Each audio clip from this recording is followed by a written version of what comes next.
வணக்கம் மக்களே. வங்கிகளில் சேமிப்பு கணக்கு வைத்திருக்கக்கூடிய அனைவருக்கும் மிக மிக முக்கியமான ஒரு அறிவிப்பு வெளியாயிருக்கு.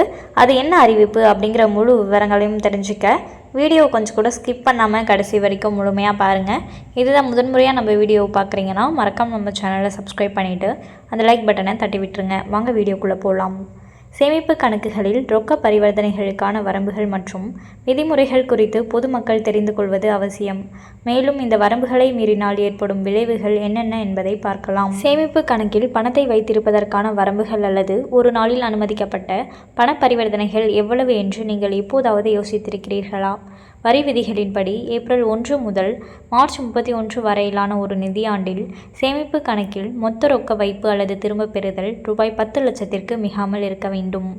கூடுதலாக வருமான வரி சட்டத்தின் பிரிவு 269 ST ஒரு நபரை கட்டுப்படுத்துகிறது. ஒரே நாளில் ஒரு பரிவர்த்தனை அல்லது ஒரே நிகழ்வின் பல பரிவர்த்தனைகளில் மற்றொரு நபரிடமிருந்து ரூபாய் 2 லட்சம் அல்லது அதற்கு மேற்பட்ட பணத்தை பெறுவது. இந்த வரம்பை மீறினால் ஆய்வு மற்றும் அபராதம் விதிக்கப்படும். ஒரு நிதியாண்டில் உங்கள் சேமிப்பு கணக்கில் ரொக்க பரிவர்த்தனைகள் ரூபாய் 10 லட்சத்தை தாண்டினால் என்ன நடக்கும்? அத்தகைய எந்த நடவடிக்கையும் அதிக மதிப்புள்ள பரிவர்த்தனையாக தகுதி பெறுகிறது. வருமான வரி சட்டத்தின் பிரிவு 114B இன் கீழ் இதுபோன்ற நிகழ்வுகள் குறித்து வருமான வரித்துறைக்கு அறிவிக்க நிதி நிறுவனங்கள் கடமைப்பட்டுள்ளன. மேலும் ஒரே நாளில் ரூபாய் 50,000க்கு மேல் ரொக்கமாக டெபாசிட் செய்தால் உங்கள் பான் கார்டை கட்டாயம் சமர்ப்பிக்க வேண்டும். உங்களிடம் பான் இல்லையெனில் படிவம் 60 அல்லது 61ஐ மாற்றாக சமர்ப்பிக்கலாம். அதிக மதிப்புள்ள பரிவர்த்தனைகள் பல கணக்குகளில் பரவி இருந்தாலும் அவற்றை கண்காணித்து வருமான வரித்துறைக்கு வங்கிகள் புகார் அளிக்க வேண்டும். கணக்கு வைத்திருப்பவராக அனைத்து பண பரிவர்த்தனைகளும் முறையானவை மற்றும் ஆவணப்படுத்தப்பட்டவை என்பதை நீங்கள் உறுதி செய்ய வேண்டும். இந்த விதிமுறைகளை கடைபிடிக்க தவறினால் அபராதம் அல்லது அதிகாரிகளால் மேலும் விசாரணை ஏற்படலாம். அதிக மதிப்புள்ள பரிவர்த்தனைகள் தொடர்பாக வருமான வரித்துறையிடமிருந்து நோட்டீஸ் வரும் பட்சத்தில் நிதி ஆதாரத்திற்கான போதுமான ஆதாரத்தை நீங்கள் அளிக்க வேண்டும். ஏற்றுக்கொள்ளக்கூடிய ஆவணங்களில் வங்கி அறிக்கைகள், முதலீட்டு பதிவுகள் அல்லது பரம்பரை தொடர்பான ஆவணங்கள் ஆகியவை அடங்கும்.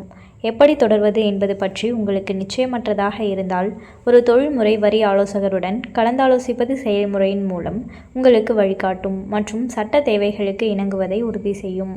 இந்த வழிகாட்டுதல்களை புரிந்து கொள்வதன் மூலம் தனிநபர்கள் தங்கள் நிதி நடவடிக்கைகளை பொறுப்புடன் நிர்வகிக்கலாம்.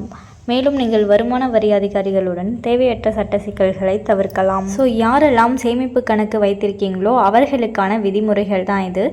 யாரெல்லாம் இந்த விதிமுறைகளை கடைபிடிக்கலையோ அவர்கள் தேவையற்ற சட்ட சிக்கல்களை சந்திக்க நேரிடும் அப்படின்னு சொல்லியிருக்காங்க. மேலும் இது போன்ற அரசாங்கம் சார்ந்த அனைத்து அப்டேட்களையும் உடனுக்குடனே தெரிஞ்சுக்கணும்னு நினச்சிங்கன்னா மறக்காமல் நம்ம சேனலை சப்ஸ்கிரைப் பண்ணி பக்கத்தில் இருக்க பெல் ஐக்கானை கிளிக் பண்ணி அதில் ஆளுங்கிற ஆப்ஷனை செட் பண்ணி வச்சுக்கோங்க. அப்போ தான் நம்ம அப்லோட் பண்ணுற வீடியோ உடனுக்குடனே உங்களுக்கு நோட்டிஃபிகேஷனாக வந்து சேரும். அது மட்டும் இல்லாமல் அந்த லைக் பட்டனை தட்டி விட்டுருங்க. தேங்க்ஸ் ஃபார் வாட்சிங்.